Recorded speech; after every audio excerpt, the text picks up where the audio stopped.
Well, they're almost here, right around the corner. We only have time for some final thoughts.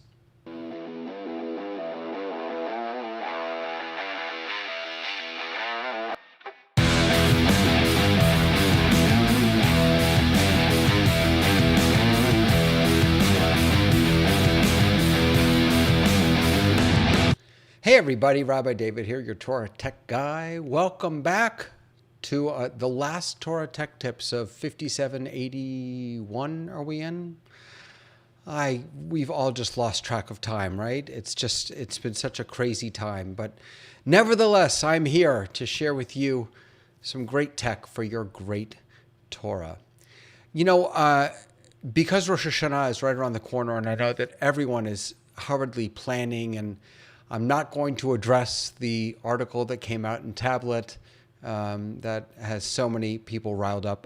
I really just wanted to share with you some final thoughts from my perspective, from a Torah Tech perspective. And I really just have sort of three takeaways that I wanted to share with you and encourage you to think about and maybe even hold on to. And if you have your own final thoughts, your own takeaways, please throw them in the chat and I'll share them with everyone as well. But this will be a quick one for you.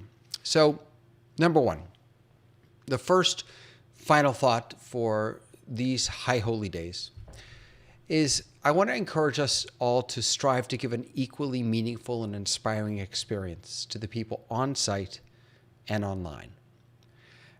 And I know that that is really hard to do. It's hard in the planning stages, and it's even harder in the implementation stage when you're actually davening to be aware of, to be engaging to feel connected to the people that are both on site and online when there's so much going on inside of you. Planning the next tefillah, thinking about your Devar Torah, your sermon. If you're dealing with the technology, that also. But I want to really encourage you to not think of the digital participants as second class.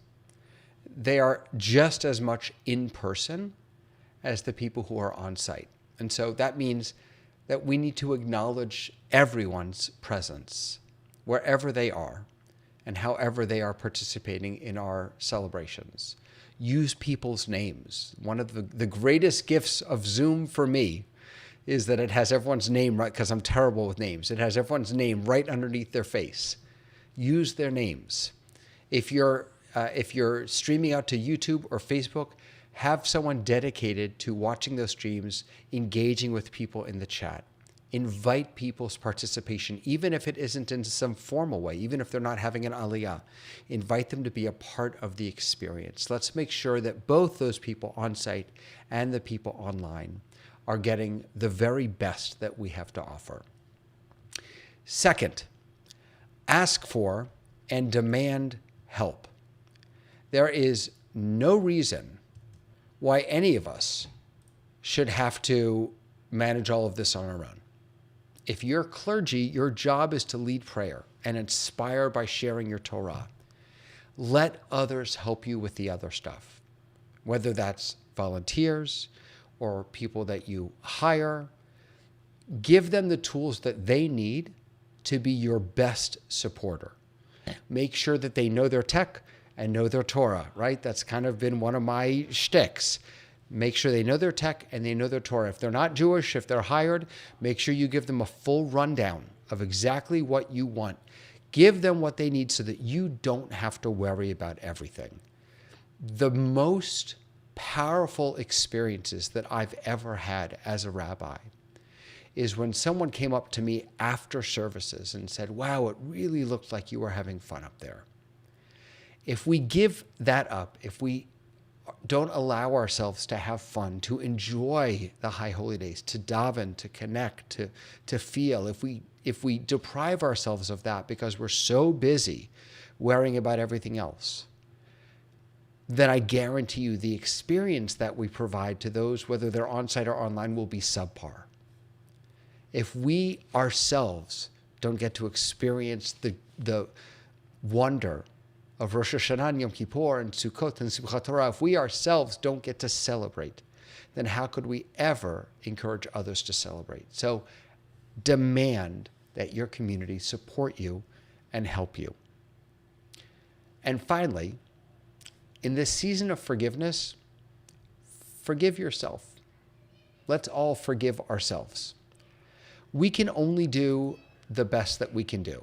That's been one of my mantras for a while. We can only do the best that we can do. And so let's go easy on ourselves.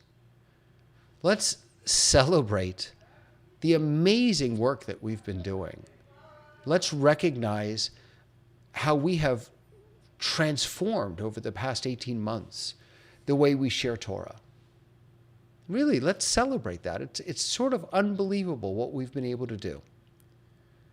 And when things go wrong, and they will, the stream will drop out, they won't be able to hear you, who knows, right? There are a million different things that could go wrong. Something will go wrong. Let's just put that on the table. Forgive yourself. It's okay. I mean, isn't the message of Rosh Hashanah and Yom Kippur, after all, about tshuva? About always striving to do better? I would be disappointed if we went into the high holy days and everything went perfectly. What's the point? The whole point of the Yom Tovim, the Amim Noraim, the whole point is that we can always do better. So when those moments come about, when something goes wrong, that's an opportunity. That's a moment, right? That's an amazing opportunity to grow, to do a little better next time. Thank God we've got 2 days of Rosh Hashanah. We've got the night and then the day of Yom Kippur. We have plenty of times to do better. And then, of course, all next year, Shabbat. And throughout the year, all the Chagim. We have an endless number of opportunities to do better than we're doing now. So forgive yourself. Learn from it. Ask for help. And remember that everybody who is with you, whether they're online or on site, deserves a rich, beautiful, joyful, high holy day experience. So friends, I think that's about it for me for now. I'm going to come back, is it tomorrow? Yeah, I'm coming back tomorrow, I think, with one last how-to for you. On Thursday, we're not doing Torah Tech Talk this week. We'll come back after the Chagim. You can find all of the stuff that I'm doing over on my website, TorahTechGuy.com. Make sure to subscribe on YouTube, like on Facebook, or whatever the heck the buttons say. I have a bunch of workshops that are coming up after the High Holy Days for communities in New York and New Jersey and Massachusetts. And if your community would like support, because our work does not end after Rosh Hashanah Yom Kippur, it gets even more important. And so if you'd like any support that I could offer, I'd be honored to be a part of your growth and your journey in this time of sharing great Torah and getting the right tech to do it. So I want to wish all of you a Shana Tova Metuka, a sweet and happy New Year.